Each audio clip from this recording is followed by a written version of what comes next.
The model of Hussain, the model of social justice, the model of advocacy is something that we can find in all faiths, but there's a wonderful illustration in Islam. Hussain is never usually one of the major figures in these dialogues. Often you might have discussions, for instance, of Jesus or of the prophethood of Muhammad. Hussain doesn't figure very often. He was somebody who I think waited quite a number of years before he would even take up leadership, and I think that's something I see in Hussain's life, that he obviously had a sense of duty. Outside of the Islamic traditions, there's very little known about him.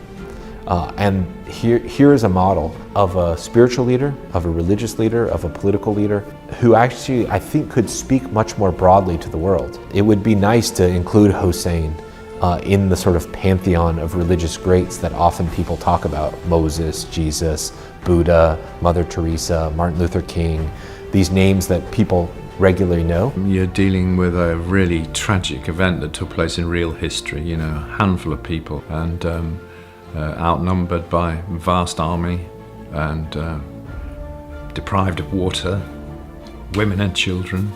So it's a tragic, terrible story.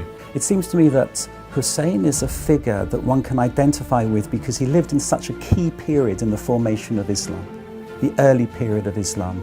And what strikes me most of all is the emphasis, if you like, on what we'd call today social justice, this sort of sacrifice, they're trying to better society. And that's what we need. Because a story that's there about fighting against injustice, of a small group who stands up against the tyranny of the many.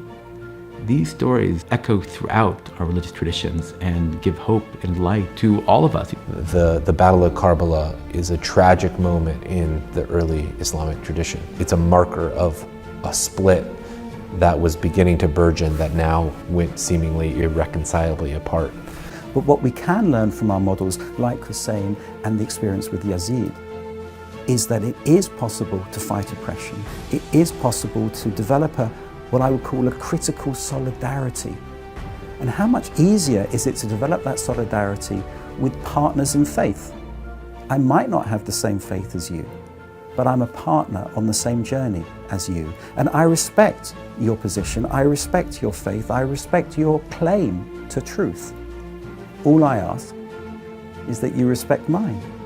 And that's what we need to work towards. And that's why I think the model of Hussain is a very important model. In the story of Imam Hussain, in the story of Karbala, where it takes defeat and turns it into something else, turns it into hope. Imam Hussain goes at the behest of the people. We're with you. We're 10,000 strong. We're mighty. We're there with you. And then, in actuality, he is with his family and a few followers all alone.